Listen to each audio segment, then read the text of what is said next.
Welcome to the Blossoming Wisdom Podcast. In today's episode, we're talking about our relationship with nature, spirit and nature, giving back to nature, seasons and their meanings. Today, I'm joined with Monica from Mexico and Chandra from Rome. And my name is Siri Prakash, and we welcome you to today's episode. So, my dear friends, another big topic to tackle. This is only part one, I'm sure, of many, as we had with magic, just starting to chip away.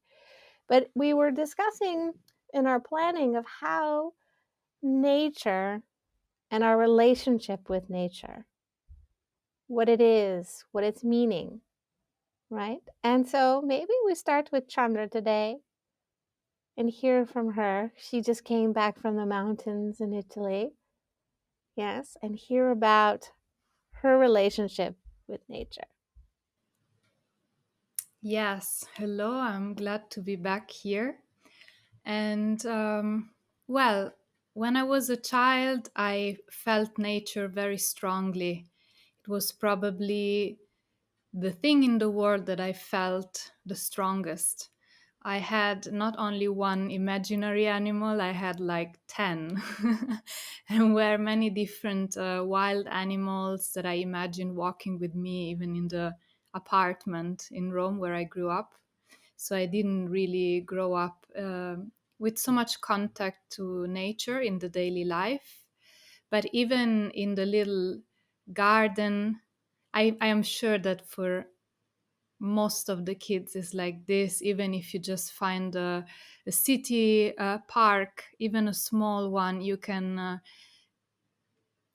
dive into a world where nature is much bigger than the city and the human built reality. So it always was very strong, and I felt the most this relationship with the elements.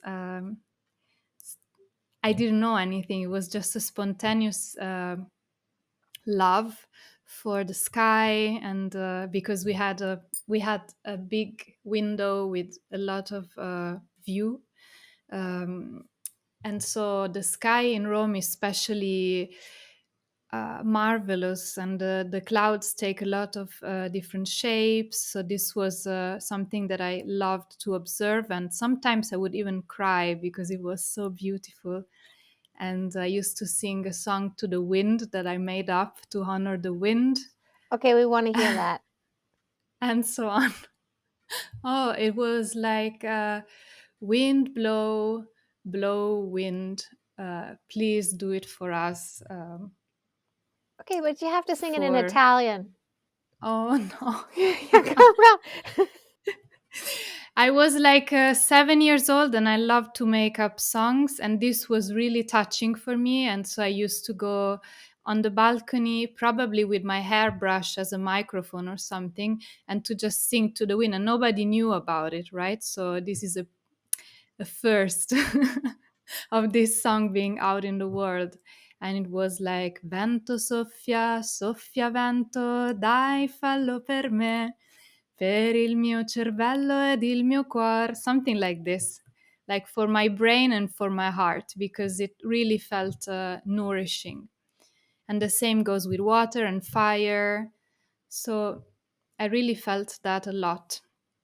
And lately, since I've been for many years a very urban person, since the pandemics hit, I really felt that I need to be more in nature, because with all the anxiety of people and all the terrible no situations that many people were living, uh, I had the very nice chance to be out in the nature during the first lockdown, and it felt like, wow, the birds are still there doing their thing.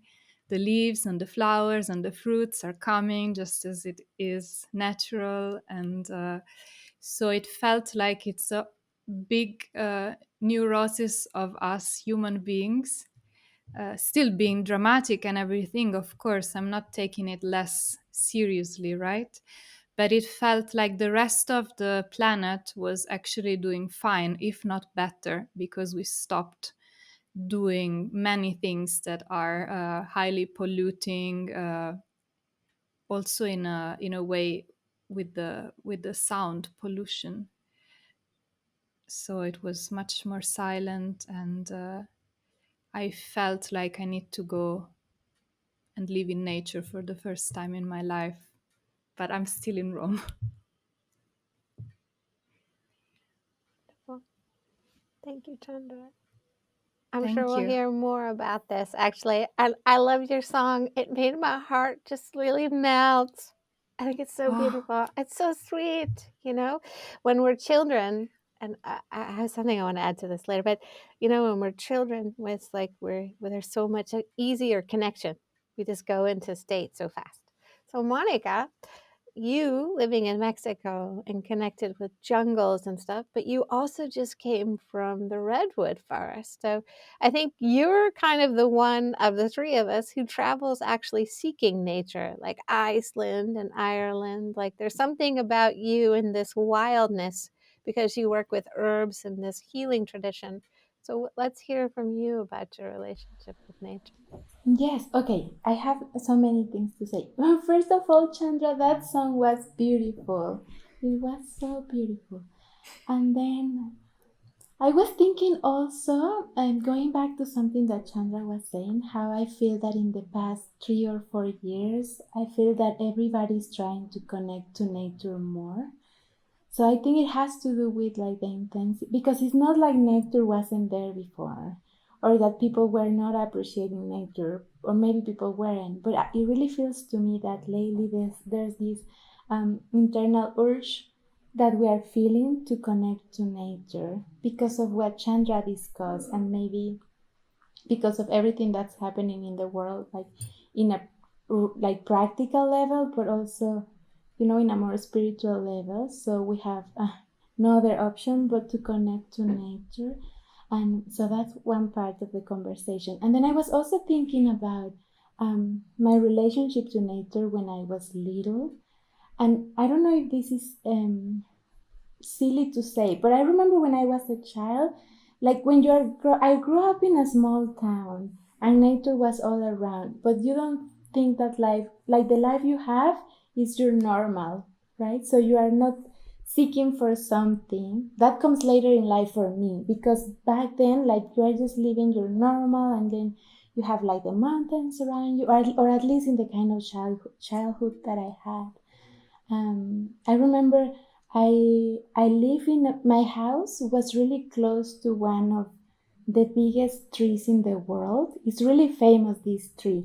It's not the tallest, but its trunk is it may be the largest trunk of a tree in the So it's world. the widest in diameter in the world. Exactly.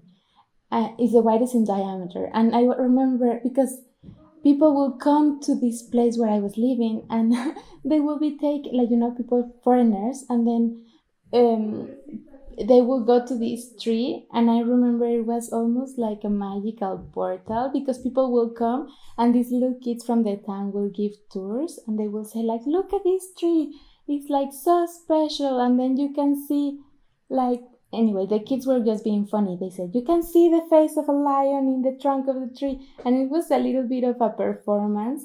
But this is the kind of moments that I was growing up with.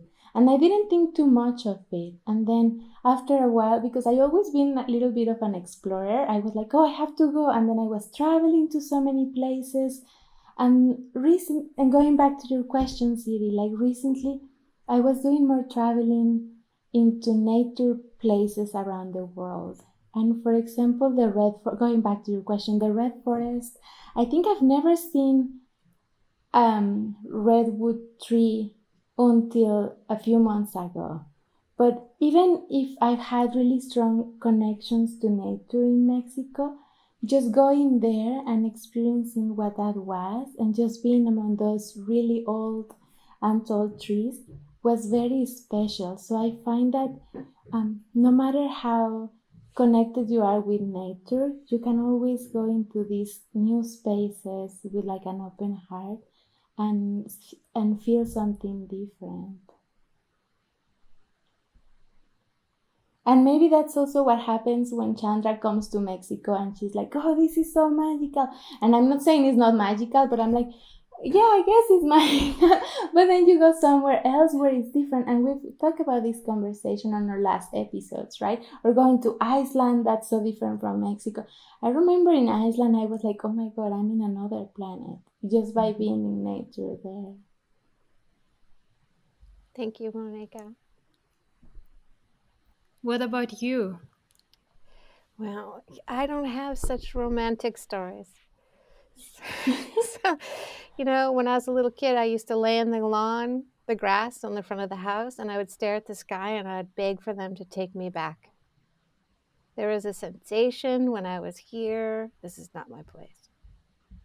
Yeah. And I used to run away a lot when I was a little kid. And I would take my little sister. So I was like 4 years old, and I would take off with her. She was a baby. And I would take her. You're 4 years Yeah. old And and I you had, run away. it used to be a big wheel. It was like a little motorcycle, and I would ride it, and I would stick her where the food goes. I would shove her into it, and I'd take off to the hills like we're going.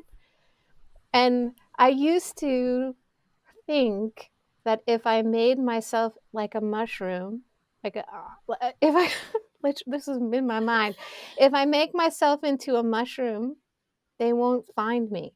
So I used to roll up into a ball and really say, okay, I'm a mushroom, I'm a mushroom, I'm a mushroom. They don't see me. And then the police would catch me and my parents would be really pissed off.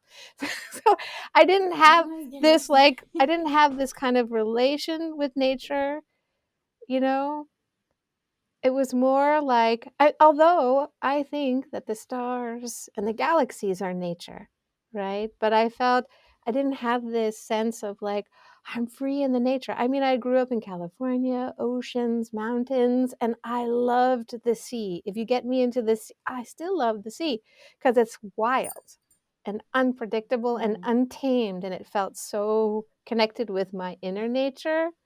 And I'm not saying I'm special about it. I just was wild and unpredictable. So I don't have that, a kind of connection with nature. Although as an adult, it certainly changed, as I grew older. It certainly changed a lot in that me in the relation with nature is to listen, because I believe that they all have spirit. I believe they have spirit. So I listen, and I'm not listening for certain messages, but just to see, what am I doing to them?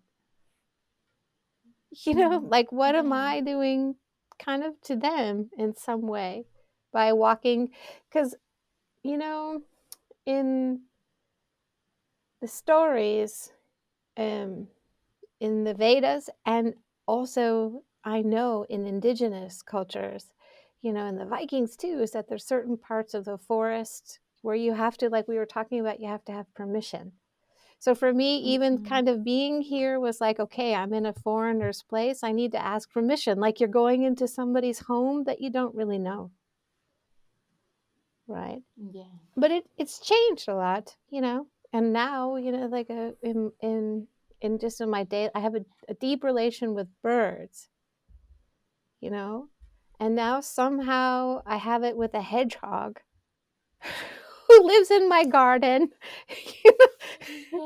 Yeah, so I think that's kind of it. But, in thinking about this question, I was kind of giggling to myself and thinking, well, what about the nature of us? And I was thinking, okay, what's my relationship with nature? Okay, what is that? Actually, what's the nature of me? That's nature too. It's also a question, what is our relationship to our own true nature without this mask? Even now as we're talking, it's an odd space, right? So somehow we're also out of our element and not in our real nature. Although we're trying to be open and honest and sharing, it's also weird, don't you think? Yeah. But Yes, definitely. You mean weird to just open up these conversations that we don't talk No, so much about, like or the the technology? technology, and like, because Yeah, we have these conversations when the three of us are talking are together. together independently. It's kind of, this is even why we're doing this, right? Because this is the natural flow of our conversation, but now it invites a strange guest, which is like the Yeah, An computer. unknown guest. Yeah, an unknown guest, right? And new friends and new interesting people, but it's just kind of like, okay, then how does this relate with my nature? You know, and that, I mean, that's what I would say. I think for me, the relation of feeling like with nature was like, oh, what am I doing here? And then yeah. having to accept it. So, That's a big question. Yeah. There is this question now, if there is nature, is there anything that is not nature in the world? Like, if we create something as part of nature, then we call it artificial. But is it really not nature? Can anything that is not nature exist? Even the worst, like chemicals. We right. are made of chemicals too. This Tibetan doctor used to say about people who is totally against Western medicine, for example, saying, "I don't want to take any chemicals," and he was saying, "But what do you think your body is made of? Your body is made of chemical elements too. Even the ones that you feel that are poisonous is just a matter of amount and proportions." Yes, this is right. I would agree with. So I would agree with it, because like, somehow, what is not nature? And then that takes us like Yeah. also with AI, which is, oh my God, right? Oh, yeah. You think a bit about, scary. yeah, then how is that nature? You know? And it's interesting to hear people who are really proponents, and they also romanticize it. And it's also, but it's also, I guess, like creating a child in a way. Like, how do you know it's what it's going to turn out to be? Like, is that nature then? Yeah, I guess also nobody knew ever what is going to happen with humans in the centuries. Now, what we all have become and done, it's like unbelievable. And still, uh, there was this way of the Druids. They used to say, "We don't look for the divine in a building made by humans. We need to go into nature because nature was created by God, and so it doesn't make sense to worship the divine in a temple that was built by human hands. You need to go to the source." And that I found very interesting and relatable, actually. Okay, but if we are creation and we are part of God, then what we create, for the good or bad, because it's also nature. We also romanticize nature as being this beautiful thing, but it's really also violent, and it's really treacherous, and it takes over. Like, it consumes. It's not just these blooms and mountain caps, right? So it would be then the question, like, if you create, I mean, certainly with a certain, even without consciousness, maybe, because everything is God, right? Everything is God. So then why not? I was reading about in Japan how maybe it was about 75 years ago, it was really forbidden to be openly Catholic In in Japan. Japan.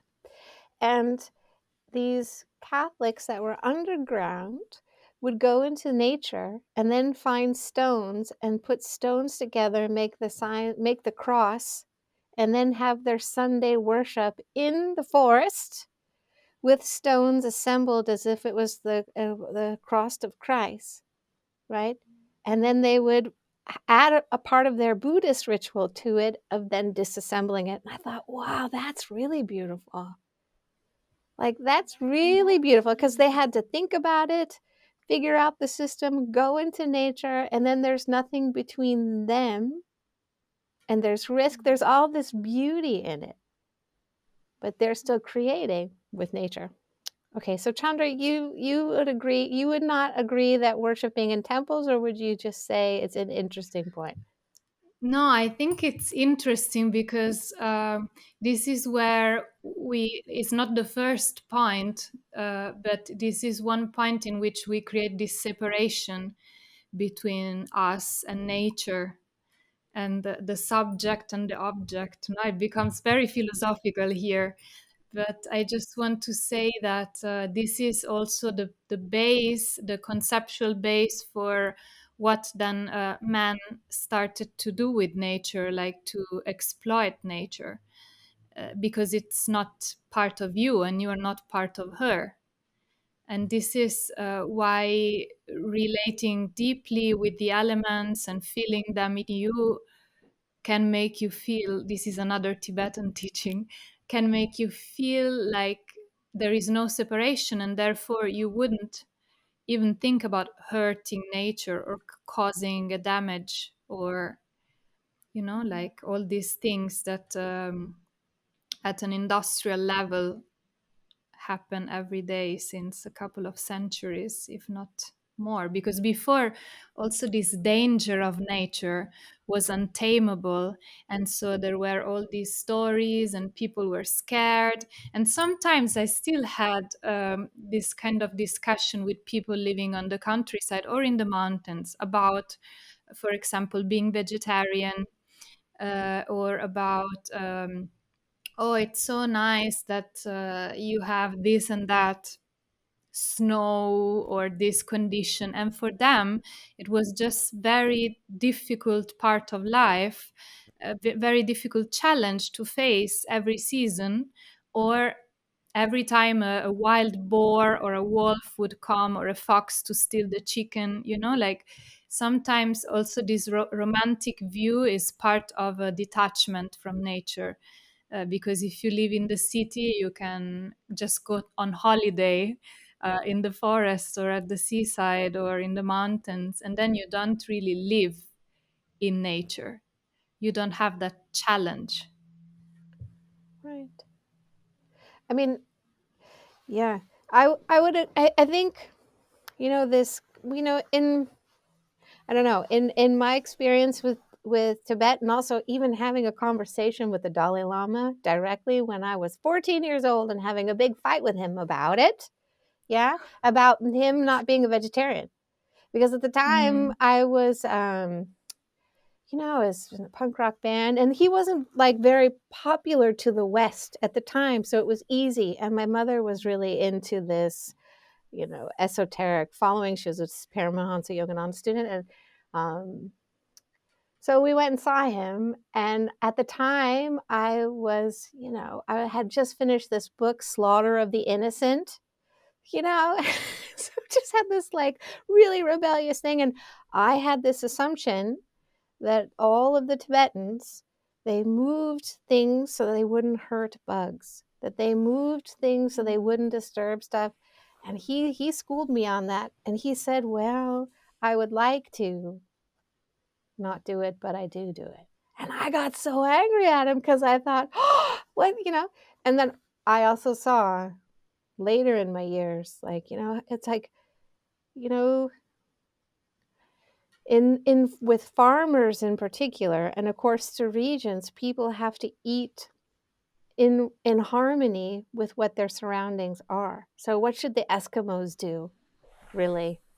Like, what should they do? And even to say, if somebody says, I need to have this for my nourishment, who am I to say, yeah, no, you don't?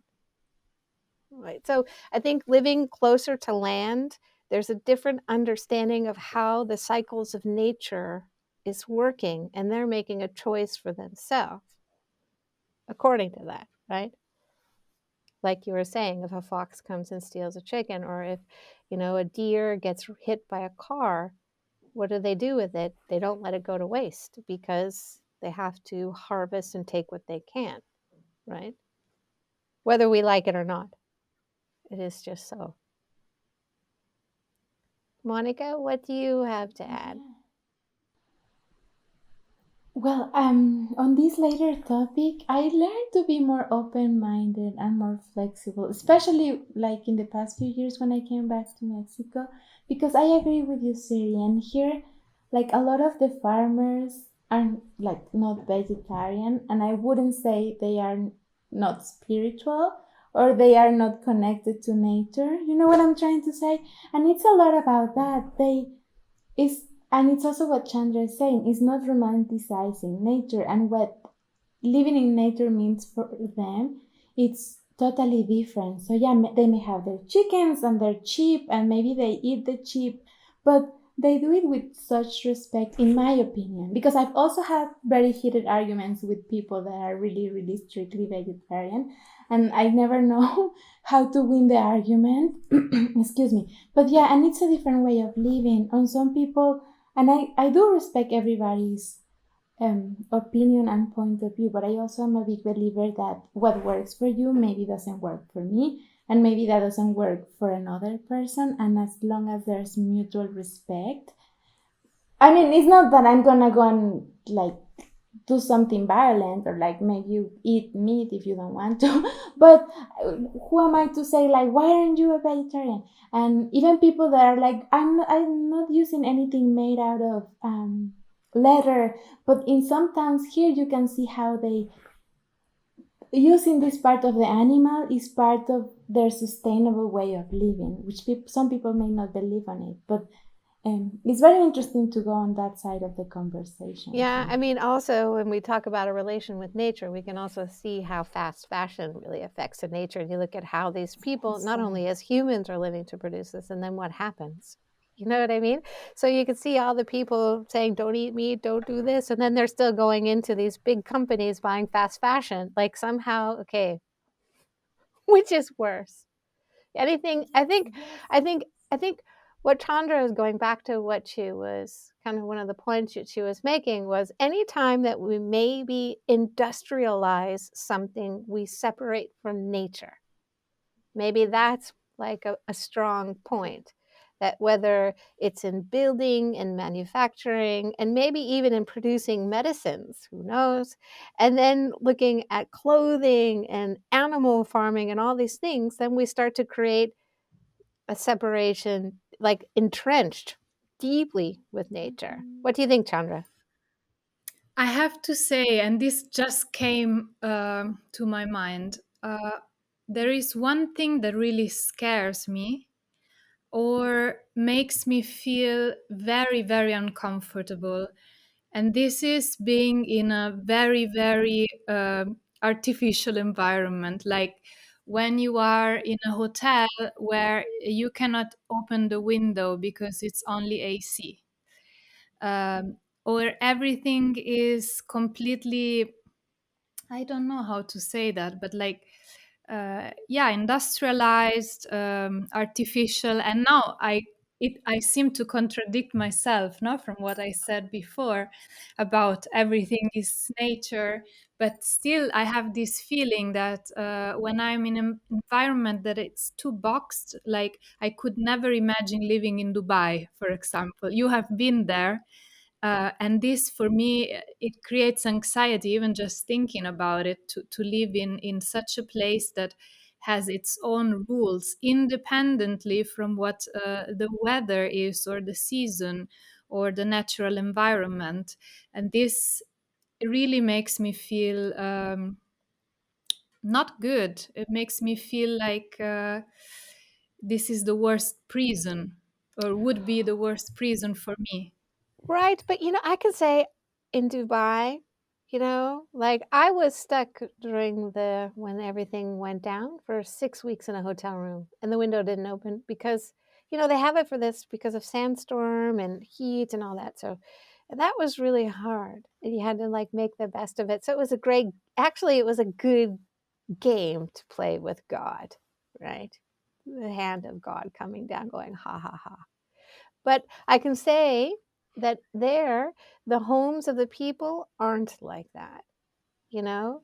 And it's even when you go through the different, like, parts, the little different districts, the apartments are very similar to what we have here, but the hotels, and what's really fascinating, I think, is the endurance of these people to create such thing, like the power and the spirit and the imagination, and like the they're also they're deeply mystical, and very, very rich in wisdom. So I'm not sure. Like, I think I would say to you, Chandra, it's the same in Vastu, and I know you're doing feng shui studies now. Like, it's this Mhm. harmony of nature. So when you start to get into too square of things, it's not in the flow with with nature.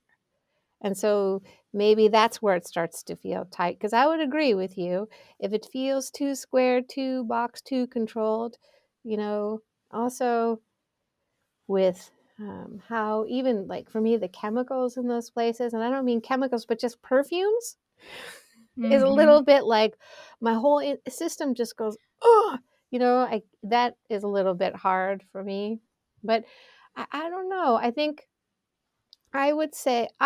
what you were saying for me, about this, I think it's really this industrialization. Once if you look at these big industrialized cities, they also feel lifeless. Even though maybe the Tibets say it's nature, but it feels lifeless. Like if you went through Detroit, Michigan, and you saw all the car things and now it's just a ghost town, it just feels there's no heartbeat, there's no pulse. But maybe there is, and I'm not sensitive to it. Okay, so But I was gonna say, but I think nature has different qualities, and we were talking about this before, like the elements and the way nature manifests. It's really hard to put it in just one word or one notion because it has different qualities. So even if these buildings or if this like metal structure is nature, it can be nature, but it has a different quality, just like water has a different quality than fire. Do you know what I'm trying to get too? So it's also like, and also each person relates to these qualities of nature in a different way, which is what you were saying, Siri, how you feel more connected to the ocean and to the qualities of the ocean and that water than just going to a rose garden. I don't know. Not saying that you don't enjoy a rose garden, but this is kind of what I got from the conversation. So that's also interesting to see, like, are we oversimplifying what nature is also by just saying nature and not seeing all the nuances that it really represents. and even I think at the start, and Chandra was mentioning about how when the world stopped, nature really kind of rose. And we could see that because we were on the inside locked in like the zoo animals and they were free. But as we were the zoo animals, what the hell were we doing? Ordering from Amazon. Right? So somehow it's also too, it's like, what is the nature of this disconnect that we have about the impact that we make for the good and for the bad? Because it's equal, right? It's equal. As easily as you can shift it into the negative, you can easily shift it into the positive, right? And so I found it really interesting during this time that these places that just have all this overpacking and deliveries, and here in Germany we're very good with recycling. I'm not sure how it is in Mexico and Rome, but we're kind of like, it's pretty staunch. And when I go to take my paper, I'm astonished at the amount of delivery boxes that are at the paper bin. It's overflowing and they're having to put more and more because that's now the new normal, right? And where does that come from, right? So what is our relationship to nature? Because here's something I want to talk about, which is maybe controversial and a little bit kooky and weird, but so we're all talking about this climate change, right? So this climate change, and for sure we've done things that are terrible for the climate, for sure. For sure, let's say it like this. For sure, we've done things that have affected the earth negatively, for sure. But when we look at the history of the earth, it's gone through so many times of it being reborn, with things moving, and we weren't producing things then, right? So there's also this cycle that happens within nature where it also it rebuilds itself. It destroys everything, right? What do you think, Monica I or think Chandra? this is, oh, sorry. No, go ahead, Chandra. No, go ahead. I, no, I just think this is what made me actually relax about everything when I was in nature during the lockdown. Feeling that our world, creating beautiful things, but also creating a lot of suffering for human and non human beings and for the land, was not so powerful. And that, like in the end, we are very small. We don't have the power to actually destroy everything. Um, Even though I'm really sensitive to these issues, like with hurting animals and exploiting nature. I feel it physically somehow when these big tragedies happen, like fires and destroying and like completely burning a whole amazing forest full of life and different forms of life. I feel it very deeply. Uh, but still, there was this feeling that we are so small and the universe is so big, and we overestimate ourselves when we think that we can cause a permanent destruction and damage, and it cannot be undone by nature. For me, this is relaxing. Maybe for some people it's very scary to feel that they're small and the universe is so big, but No, but I just remember a few years ago I was in the Caribbean part of Mexico, like in the Yucatan Peninsula, and I was there with a teacher with a few friends, and we were doing meditations to connect to the ocean because we were right there. And this friend of mine was really overwhelmed with the climate crisis and with everything that was happening in the area because it became a really hot tourist spot, so the oceans were getting really polluted. There were, like, people were going and not respecting nature. Anyway, so we were in this circle, and each of us did like a meditation. Not just close our eyes and see what we were feeling related to the topic.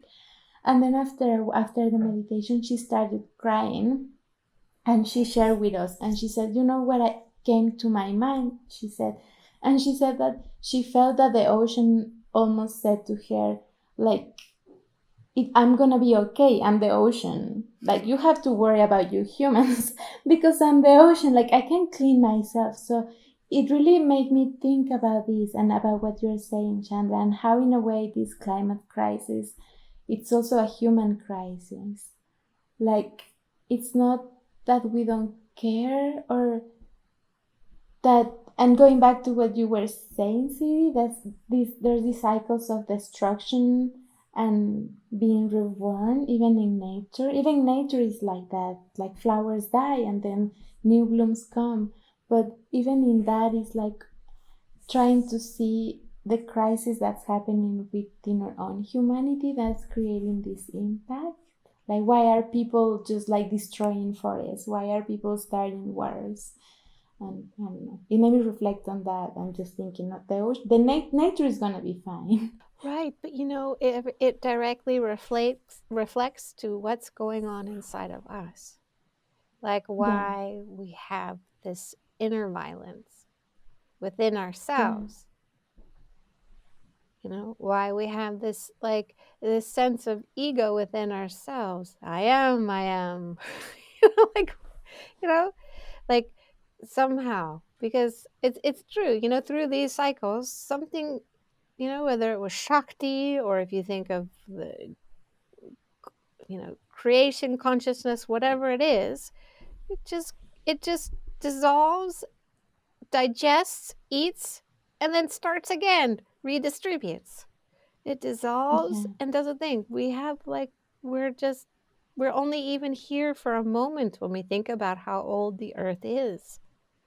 Really, That's so true. you know?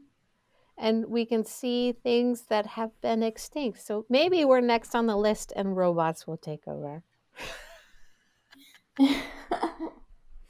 I would more worry more about that after all. Not because like in the end I feel the problem is when air becomes unbreathable. You know, like these are things that actually make me anxious. Like there is no water or there is a Right. shortage of water, Yeah. a shortage of clean air, and there is Yeah. nothing green anymore where you cannot go to nature. I mean, it's still nature if we go back to this vast definition of nature, but it's probably not, there is no forest with waterfall anymore.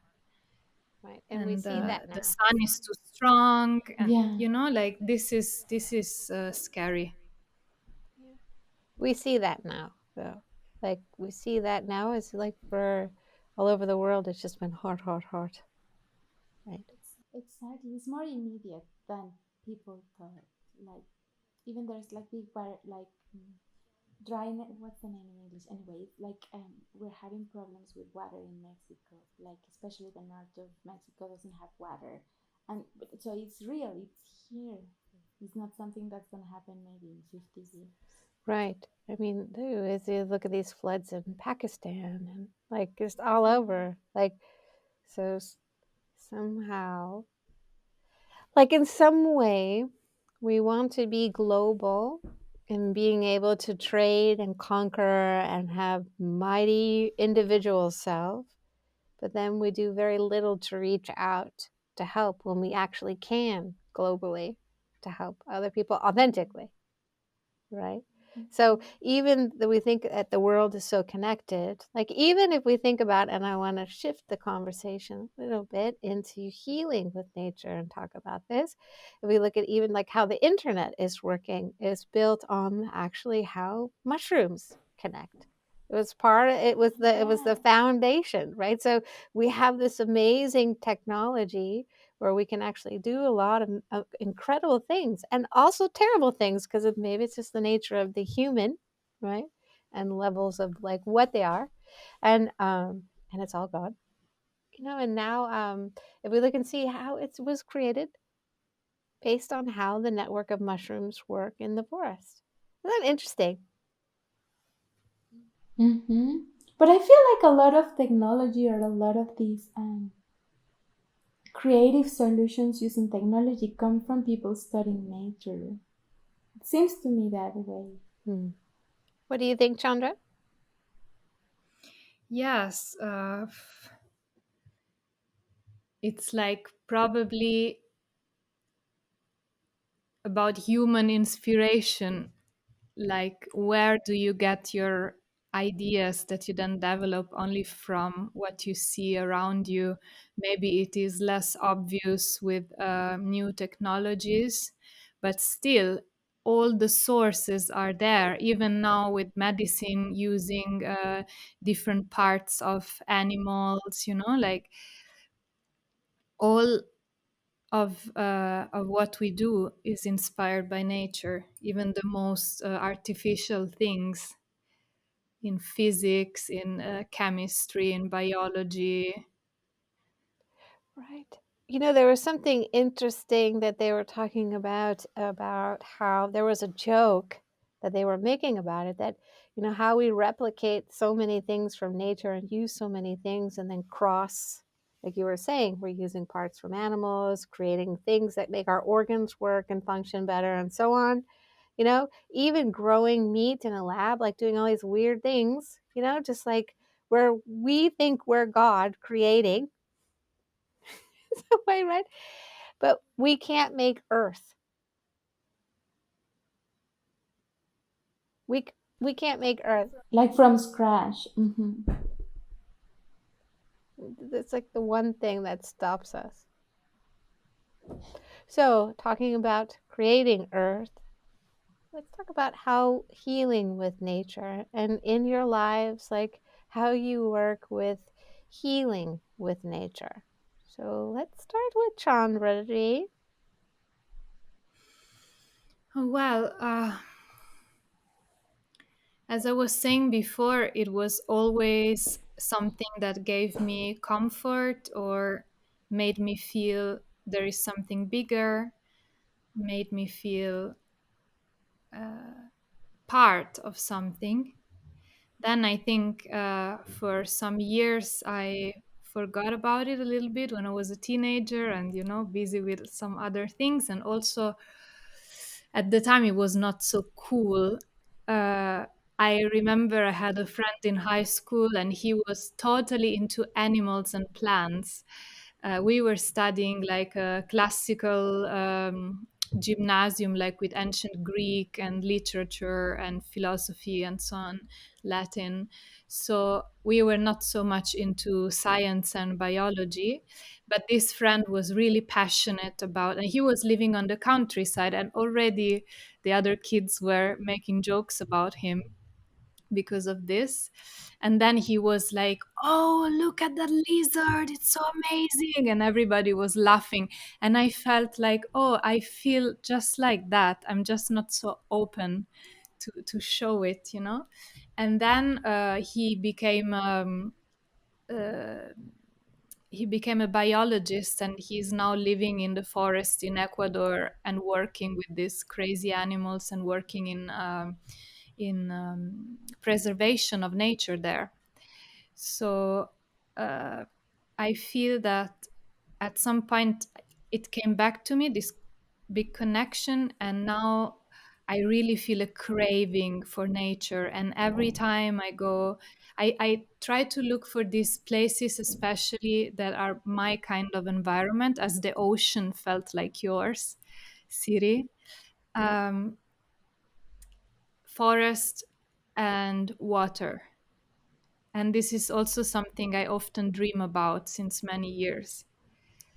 Trees and some kind of water course flowing with little lakes or ponds and little waterfalls. And I don't know why, but that kind of environment, which is also kind of mythological, in Europe, and I'm sure in many other places, but these sweet waters with the forest, they really heal me. So I have a special place in the mountains where I always go. That became, I was telling you about it, I think last time, 2 times ago. Um, Became a bit touristic, but it's still feeling like a sanctuary. And to bath in those waters is a healing ritual for me that I try to do every time I go there at least once, even though it is, of course, ice cold. And also, I feel it is related to the discovery of femininity, going beyond what we were taught of about this. Our common teacher once told me, uh, you cannot expect a man to explain to you about your female part, about your femininity, about your womanhood. You need to go alone in nature and find out by yourself. And this really touched me because he never ever said anything about it before. And we were talking about goddesses and witches and stuff like that. And he said, like, don't wait for a male teacher to tell you anything about this. You have to just feel it and feel yourself in nature and feel this connection with cycles, because we are so connected with cycles. And he made a beautiful example, and then I will pass the word. But this was so nice. It was about a courtyard, and saying that a woman would just take out the, how do you say, like the grass growing between the stones, no, of the pavimentation of the pavement. Like just take them, and then after a month they would be grown again, and then you have to take them out again, and then they grow again. While a man would just put cement all over it, so the problem is solved. And I think this is maybe something that has to do with human relationship with nature and human relationship with the female principle, because it has been treated and exploited in the same way during the last centuries in many places. So I feel this is very connected. So this is also part of knowing myself, being in nature, just like that, just without a guide or anything, just being there and experiencing directly. And it's very deep. Wonderful. Thank you, Chandra. Moni. Thank you. Yes, I think for me, growing up in a country that has such rich traditions of healing that are not what you think of when you think of Western medicine. It's like these ancient Mexican traditions, and it's not just one. It's from all the different um, areas and regions. So growing up like that, I remember when I was little, like if we in my house, if we had like a tummy ache or like a headache, or if you were not feeling so great, of course, if my mom saw it was something bad, she will take us with the doctor. But we didn't have a doctor. She will say, okay, let's go. And she will take us to this like grandma's house. And the grandmas will have like a big bunch of herbs like rue, rosemary, basil, and then they will have an egg on the other hand, and then they will have a glass of water. So for me, healing with nature is also more practical in this sense. It wasn't just being out in the country, but like these grandmas will get the thing with herbs and they will hit you like all over your body, and they will pass the egg around you, and they will like take some of the water, sip it, and then throw it in your face because I will scare the bad spirits that were making you feel bad. And this was normal. I remember even my grandma, which I don't think she would consider herself like a traditional healer in this sense. Probably she was, but she didn't devoted her life to this. Even her, if we were not feeling great, she will just take some herbs and pass it around us because that's what you do. So I grew up in this kind of environment. And also, when you were talking, Chandra, something else came to mind, because also here we have such a rich gastronomical culture and history, even using herbs and food to heal, which is nature, was a big part of my upbringing and just my culture. Like we eat a lot of cacao here, and now cacao is very hip, and cacao like heals your heart, which is true. But it wasn't. When I grew up, it wasn't hip. It was just what you did. It wasn't cool. It was just the way of being. Or you eat your soup with your vegetables, and it had a lot of healing properties just by like cooking and like nourishing you. And I even remember we used this herb called epazote. I don't think it has an English name, but it's like an aromatic herb in the kitchen. And that herb is forbidden in the US because it's so strong that you cannot find this herb in the US because it was forbidden by the FDA. Something like this, because I think it has, I mean, and now I don't know if I remember the properties right, but I know that it's forbidden because like they said, no, this has like too powerful of a medicine that people shouldn't be just eating this herb. And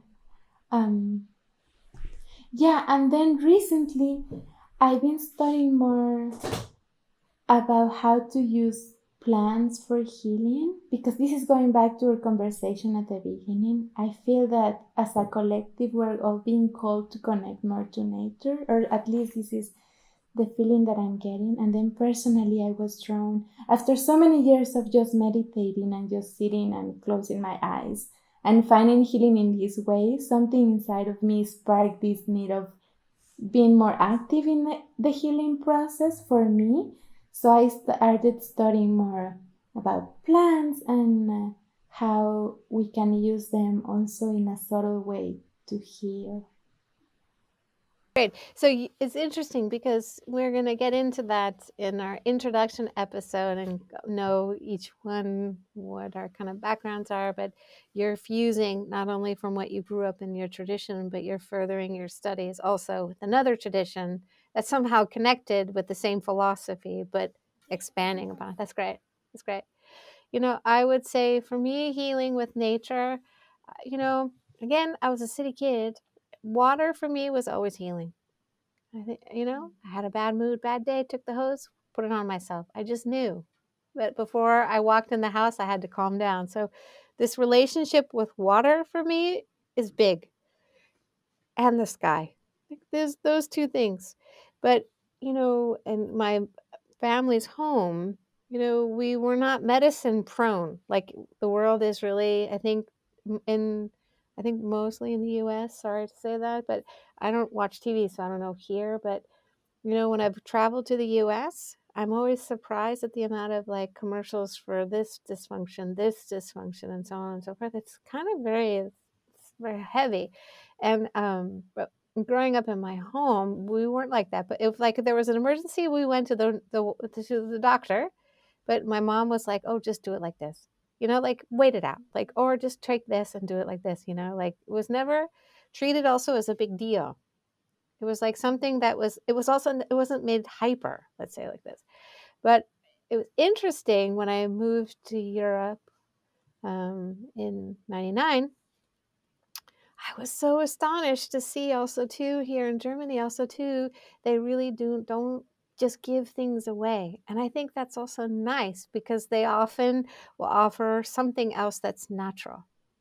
They'll first ask the question. And I think it's finding this way of harmony between like what does nature have to offer first? Let's try and get the vitality and bring this together.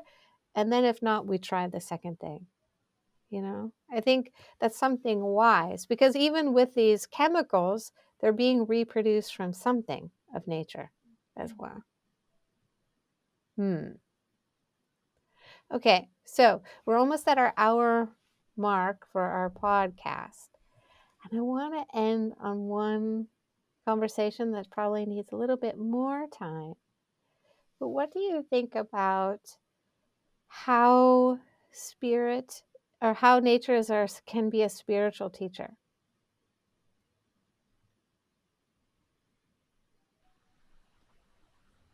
I think it most definitely is. And I think, even if I think, I keep bringing back like the ancient cultures here, but even back then, like most deities or most of this rich mythology in these cultures, it was all about nature because nature was a teacher in a very harsh way too. Like if you had floods, then your crops will die, your house will, you wouldn't have a house. So people started praying to the rain god for things to be. I don't know if I'm necessarily answering your question, but there was this deep connection and this deep opening to see what nature was telling us as humans back then. And I think maybe we lost touch of this a little bit, but I think it's still definitely there. What about you, Chandra? Yes, I think this was also part of what we discussed last time, in a way, about feeling that it's not just a rock, it's not just a forest or a tree, it's not just a water course or a waterfall. And as I was saying, I always kind of felt that or wanted to believe it, but everything around me, as I also was a city kid, and nobody in my family ever had this relationship to nature or to spirituality. Um, Somehow I never cultivated it except on my own. And now, after being in Mexico again with Monica and so on, I start to really realize it here too, in many places nearby, that you don't have to go in a spectacular environment. You can just go to your tree. I used to go to a tree in Austria when I was very sad. I was very unhappy in that moment, and I didn't like the environment where I was, but not so far away from home, there was this big birch. And I used to just sit there after my morning walk or jog. And it felt like this tree had a whole personality. And it felt really like having a big relationship to him. And I used to bring him presents. And this kind of friendship was really healing for me. So I wish I will always be able to see everywhere that there is some sparkle of life and there is a soul in every rock and in every branch and in every little animal, and to be able to share it, because for now it's a very solitary journey like this. Thank you very much. Any closing feedback, remarks? I would like to know how you feel about this. Oh, okay. For me, I think I 100%. And not in the ways of enjoyment. So there, when I was a little kid, I was in the ocean and I went out too far and I got caught in a wave and I tumbled and I was swallowing water. And, you know, in this swirl, I was recognizing, it's over. You know, and I was like, wow, you know, and I had the same experience in India in dipping in the Ganga, like, you know, because like some days it's nice and some days it's not so nice. You know what I mean? So in like recognizing the in its ferocity, and maybe because I am just weird and not so soft. I mean, I am soft. I love a lot, but I mean, somehow I have a sharpness in me that gets. I take lessons that are sharp easier. Let's say it like that. It's probably the real deep truth, you know. And so, in my experience with nature as being a spiritual teacher, is somehow like bringing me back, going, "Oh no, no, no, no." Oh, no, no, no. You know, thinking like, I'm this little kid going into the ocean. I can do it. Da, da, da, da. Let me teach you something, you know? In India, I'm such a yogi going every morning, stepping over the sadhus, waking earlier than them, dipping, and then holding onto the chain, almost dying and getting hit by sticks. Oh, no. You know? And in that moment, this electricity of her was so ferocious that I was like, wow, I surrender, I surrender, I surrender. It was such a different experience than being at the Golden Temple where you're just in a tank with fish. I mean, that was also warm and beautiful and had these deposits of like real incredible power. But this ferocity of this nature coming down with just all the debris that she's like captured and just said, BAM! For me, it was like, oh, but I think it's because I respond to sharper things because that's maybe the planet I'm from. Okay, my dears. I think in our next episode, we can talk even further about this in another time, you know, because there's so much to discuss in nature about how, you know, the geometric patterns are formed naturally, you know, and to see like how also through this expression through creation is also mathematical, and then how it's also relating with like you know, we as humans are following these seasons of the planet, you know, in order to capture and harvest not only food but also mystical stuff following the sun and the moon. So there's a lot to talk about yet still on nature. I think you guys are incredibly juicy. And it's nice to be with you. Thank you, everybody, for listening. Please like and subscribe. Give us feedback on topics that you would like to hear more about. Let us know what's your relationship with nature, what's your experience with nature, how you heal with nature, because we want to make it a dialogue. All right. Take care, everybody. Thank you. Thank you. Thank you. See you next time.